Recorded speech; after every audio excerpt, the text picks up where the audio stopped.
Welcome to another episode of Girl Talk Real Talk. I am your favorite host, Lillian Bettis. Welcome to the safe space where we educate, empower, and encourage women for self-development and social change through the Word of God and life experiences. Make sure to follow us on Instagram, subscribe to our YouTube channel. It's going to be girlt.realty. Please, I encourage you to share this content if you know anybody who is able to grow from this. That's the whole purpose on why we're here. If you are tuning into this podcast for the very first time, welcome. You are entering into part 4 of a testimony about a story that the Lord did when I was an undergrad. So I really encourage you to take a moment, pause, go listen to parts 1 through 3. It begins in episode 14. I promise you we're not going anywhere. For those of you who have been along for the journey, let's do another quick recap. My mom kicked me out when I was 18. I became a homeless college student, and the Lord gave me a full ride scholarship to be the first in my family to graduate. As you could tell from the title of this video, I'm going to be unpacking what the series of events that happened that made me lose this incredible God-given opportunity. The following year after I got the scholarship was the greatest time of my life. I was able to go study abroad. I had ended up working 4 jobs the year prior because the scholarship didn't extend overseas. I started a GoFundMe page where a lot of my friends and family were able to support me through that. So shout out if you did. When I came back from studying in Europe, I started a new job and I was working for the city as a special event coordinator. And I had my own office at age 20. I don't know how I convinced them that I could handle that much responsibility, but I had my own office when I was 20 years old and I was getting paid hourly much more higher of a rate than the number of how old I was. Life was great. I made a ton of new friends. I actually moved again up like 6 times at this point to be closer to them at the dorms, and life was great. They say that college is some of the best years of your life. I was able to testify to that. During this time, my dad had graduated out of the rehab program. I believe this was like his second time going now. And he moved to the mountains. He started his own life out there. Life just felt like it was falling into place. October came and things started to change. So my whole life, my dad has been in and out of jail, like continuously. I think one time I asked him how much time he actually spent in jail altogether, and he said about like 8 years. It was something I was already used to literally as I was like in preschool. It was normal for us. But this time I got a call and he told me that he had gotten arrested. I was so excited and grateful because the Lord was able to help him get on his feet. I'm talking like sustain a full-time job, buy his proper vehicle and have his own transportation. Like, he was able to finally get on his feet. He began to tell me that everything he was about to lose, and it was the same process time and time again that had happened in wanting to help my dad stay afloat so he didn't have to backtrack. He called me and he was like, can you go pick up all of my stuff, and can you get the new truck that I had just bought? I'm telling y'all, it was literally like an episode out of Straight Up Narcos or something. Like, my dad, he's like, this is the address. I need you to write it down. You're gonna ask for so-and-so. I don't want you to look at anybody. I want you to go straight to the back. The door is going to be on the right-hand side. That was my room. Anything in that room, I just want you to grab it and bounce. Don't answer any questions. Don't look at anybody. Don't talk to anybody. If they ask you why you're there, just don't communicate whatsoever. Oh, and by the way, there are some car plates in the living room. Just grab them and bounce. Like, that's it. I was like, oh my God. Okay, so I'm really about to do this, right? At the time when I was working at the hotel, I remember checking in a family that was going to church up there. We started bonding because they were like, you look very familiar. I was like, oh, you guys are apostolic, huh? And they're like, yeah. And so that's how we figured that out. Turns out that they were actually a big part of helping my dad get on his feet and great supporters. So where all of my dad's belongings were at a different place than where my dad's truck was located. I remember calling the hermana, and she actually met up with me early in the morning, and she drove me to like this trailer park in the middle of the mountains. And she was like, that's the trailer park. And I was like, oh, I see the truck. She said, okay, just go in. This is where I leave you. And I was like, okay. Luckily, I dragged my cousin to go with me, and she stayed in the car, and I go and I knock and they answer. It's like early in the morning, probably like 8 or 9. And I'm like, hey, I'm looking for so-and-so. And I'm telling you, this nickname was one of those like street nicknames where it's like only if you knew them from the streets, you know this nickname. So I asked him like, oh, he's not here yet, but let me call him. And I said, well, I'm here just to pick up the truck. So they invite me in, we sit down, we start talking. The guy walks in and we talk small talk, and then he gives me the key. So I remember getting in the truck and it was trashed. It was so dirty and disgusting. It smelled like throw up. It just makes me want to gag even thinking about it. We went to the gas station, we pumped gas, and I parked it, and I was like, help me look for any drugs in this vehicle, because I'm about to drive this truck all the way down back to Denver, which is 2.5 hours or 3, with no plates, with no insurance, no tie, nothing. If I get pulled over and there's drugs in this vehicle, how am I supposed to explain? The cops are not going to believe me. So we searched the whole thing. It was so disgusting and dirty. We threw out some trash and, tried to make it at least decent. The car was clean. I put in my Google Maps. Luckily, my family was in the mountains at this time. So we went to go get my uncle because we were like, this is hella sketchy. We pull up, y'all, and it is this ghetto, falling apart house complex thing, apartment. I don't even know what to call it. I walked up. Again, they stayed back. I walked up, and my family makes fun of me because I think this is when I finally developed a police knock. Nobody's answering the door, but the door is cracked open. So I could kind of see inside. After about like a minute, this little girl opens the door and she's like, can I help you? She was barefoot, and I was like, well, hey, I'm just looking for XYZ apartment. And she said, oh, it's in the back. I'll take you. In Spanish, of course. So, the little girl walks me back there. She's all descalza. She's barefoot. She goes, it's that one right there. And she points. And it's like in the back, another section from the main house at the top. I don't even know what to call it, really. I remember my cousin came with me because she's like, where are you going? And so we get there. I walk all the way up the stairs, and my dad was like, don't even knock, just walk in. So I was like, oh my Lord. So I was like, in Jesus' name, here we go. Open the door. There's nobody in there. So I'm like, okay. I pass the living room, and there's a huge mirror, and around the mirror are a bunch of car license plates. Like, I'm telling you, probably around 30 of them. And I'm like, that's what my dad is talking about. So I remember going back, and then I open straight back to the right, open the door. The room is empty, and there's just a bed that's made. That's when somebody comes out of another room and says, hey, can I help you? And I was like, oh, hey, I'm just here to pick up the stuff. Some stuff that were in this room. And like, oh, they're actually right here, and we were about to throw them out. So I grabbed a whole bunch of bags. I remember my dad telling me there was a TV involved, and homie had snatched a TV, and I was like, oh, I think that TV too. He's like, oh yeah, my bad. I didn't think y'all were coming back. And all of this in Spanish, of course. Gives me the TV, and I remember telling my cousin, I was like, should I just grab the plates? And she goes, no, girl, what if it's probably from cars that they've stolen? I was like, good idea. We put everything in the truck, and we bounce.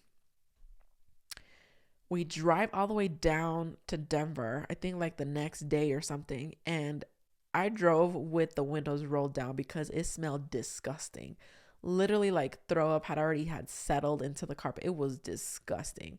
First thing I did was take that truck to go get a deep clean. It was like $300. Mind you, we already started the fall semester. So this was the first semester of my junior year, late October. I didn't know where to park the vehicle when we got back because I couldn't park it at the dorms because it was going to get towed because you needed a special ticket for it. And it was just really difficult. So I remember hitting up one of my really, really good like childhood friends, and she was able to help me out to park it in a rancho that she had. So shout out. For whatever reason, the judge told my dad that his bail was $47,000 with 6 months of service. And the judge ended up dropping it to a $200 bond with only 2 weeks of service. So I reacted quickly. I was like, Dad, I could get you out. I went to go pick up my dad, which, by the way, that whole process takes longer than I thought. I thought it was going to be a boom, boom, like 5-minute thing. No, it was like, okay, now you got to wait 2 hours. And I'm like, for what? But whatever. Went to go pick up my dad, and I'll have to get into that story later. I went to drop him off at a friend's. I say quotations because he met this friend. He was an inmate in the jail, and he basically offered my dad to stay at where his family was at. So I remember taking him to this address. That whole situation within itself was super weird. Like it just didn't feel right. Lo and behold, it was actually a meth house. How do I know this? Because I saw an actual drug dealer transaction 2 feet away from my face of crystal meth. I was living at the dorms, and I wanted to make that a last resort. My dad started having a bunch of complications with these people. I mean, mind you, it's not the ideal perfect place. So of course, once you're in that environment, my dad fell back into it. He fell back into the drugs. At this point, my dad had already been a heavy addict for about 15 years. He was addicted to all kinds of heavy drugs. I'm talking heavy drugs and alcohol. So it was a cycle that he continuously had to break. But you can't break a cycle. You can't break a bad habit. You can't break a bad pattern if you don't remove yourself from those type of environments. Be very careful with who you surround yourself with. This is why the saying of tell me who your friends are and I'll tell you who you are is so true. Throughout this entire time, my family didn't know what was going on because, quite frankly, I don't think they cared to this day. And I don't blame them because I know how hard it could be to not be there for somebody who's time and time again has backstabbed you, stolen from you, lied to you, made you feel a certain way or hurt you, whatever. I get that. I get that now. But back then, I was like, it's me and my dad. Nobody's ever supported us in the past. Why would they now? My biggest supporters during this time were definitely my college friends. They were there for me through the thick, the thin, the good, bad, and the ugly. They knew that if I got a phone call, whatever we were doing, wherever we were at, if it was an unknown number, I'd answer the phone because my dad continuously throughout my whole childhood would call me from unknown numbers. So I never knew when it was my dad or when it wasn't. They knew that if anything was going to happen, I'd drop everything. It didn't matter what we were doing. I'd drop everything and go. And that's exactly what happened. I got a phone call from my dad. He was super high on drugs. We'll have to get into that some other day. I dropped everything and I went to go pick up my dad, and he was wandering the streets. That was the first time I experienced what heavy drugs could do to somebody. Full on. And I realized that it wasn't the first time I saw my dad like that. I now understood a lot more of some events that had happened in my childhood. But this time I was facing it as a young adult with no extra support or help. Cocaine and meth are a powerful drug. And it's not fun. Luckily, it was Thanksgiving break, so both of my roommates weren't home. And that's when I took my dad into living at the student housing dorms with me. That night and so many other nights changed the trajectory of the way I lived. I'm so grateful for the friends that were there for me during that time. They were literally the only ones that were aware of what was going on in the situation. So they would stay up with me on FaceTime. They would text me throughout the night, just making sure that I was safe. At this time, I was only working one job. So I went from 4 to 1. I was only working for the city. And mind you, I was only working part-time because I was still a full-time student. My dad wasn't working.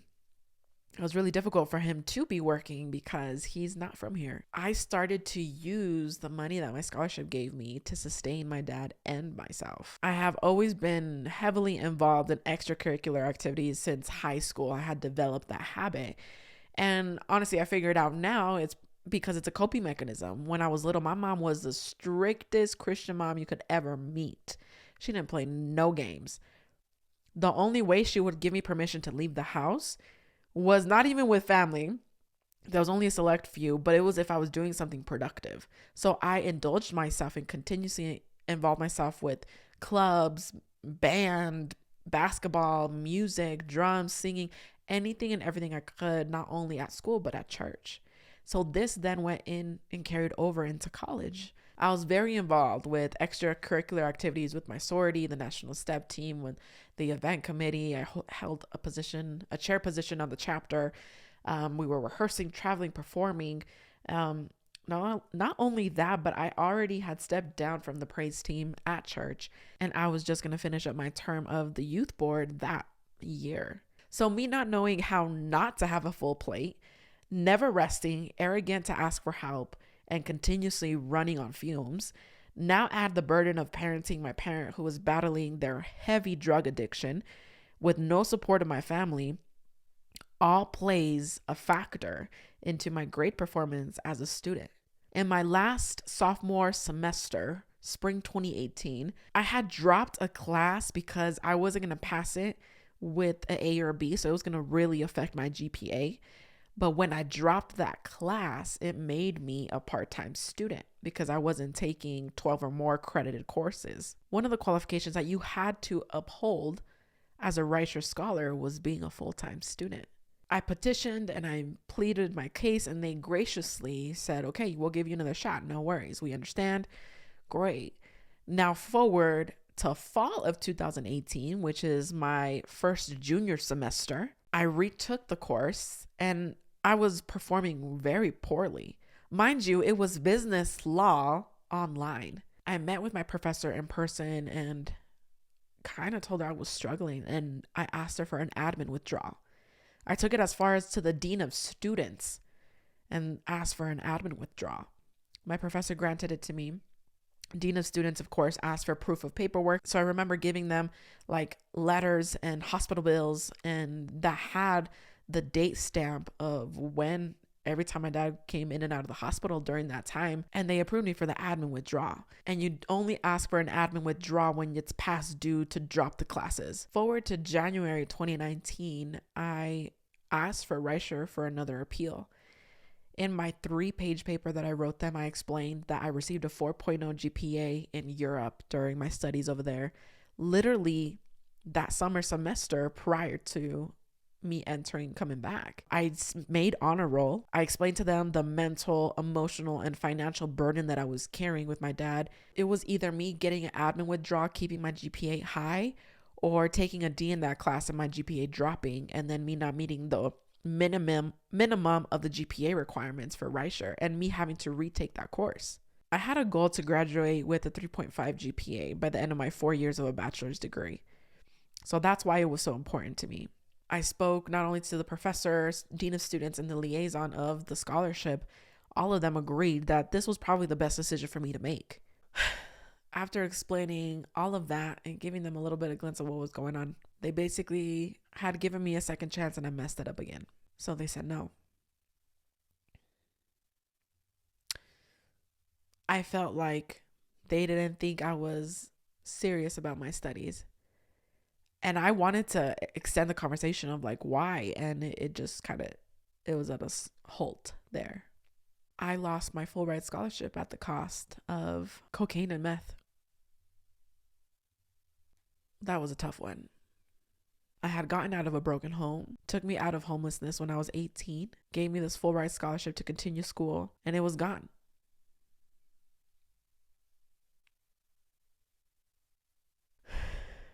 I didn't hate my dad. I didn't blame my dad. I didn't blame God. I wasn't angry at God. I guess you could say I was disappointed but not surprised. I had and still have no remorse. I always knew that the Lord was going to come through one way or another. Every time I'd face adversity, I always knew, God, I don't know how you're going to make a way, but this is going to be interesting. And I knew he had me. No matter what I went through, no matter what happened, I knew that the Lord was going to honor me for honoring my dad, but it didn't make the disappointment go away. Ever since I was little, I've always been a strong believer that everything happens for a reason. Even in the midst of me losing my full ride scholarship to a drug addiction, I knew that the Lord was going to come through somehow, some way. No matter how ugly it got, I didn't lose my faith. I didn't question God. Actually, that's a lie. I did question God, but I knew that he cared and he loved me so much that he wasn't going to forsake me. I was like, this is not the end. This is just another exciting chapter of the book that he's writing, because he is the author and finisher of my story.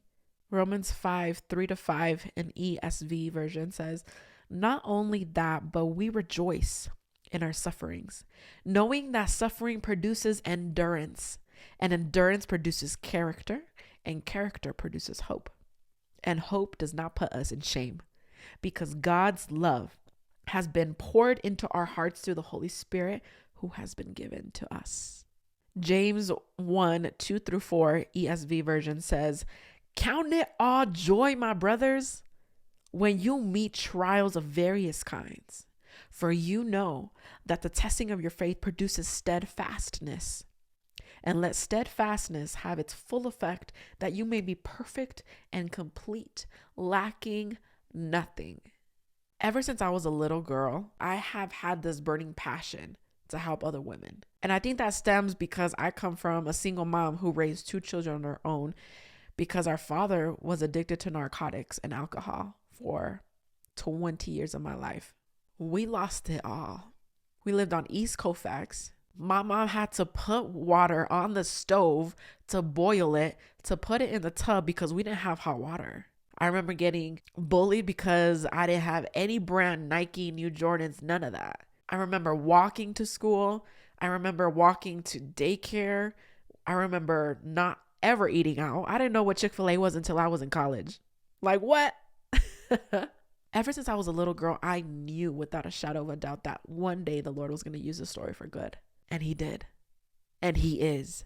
And this is where the turn happens. If this podcast has impacted you in any way, please share it with somebody. You'll never know how much of encouragement it could be to their life. Don't forget to engage with me. Like, comment, and subscribe. I want to hear from y'all. Hold on, wait a minute. Y'all thought I was finished? I really hope you stick around, because God's not done yet.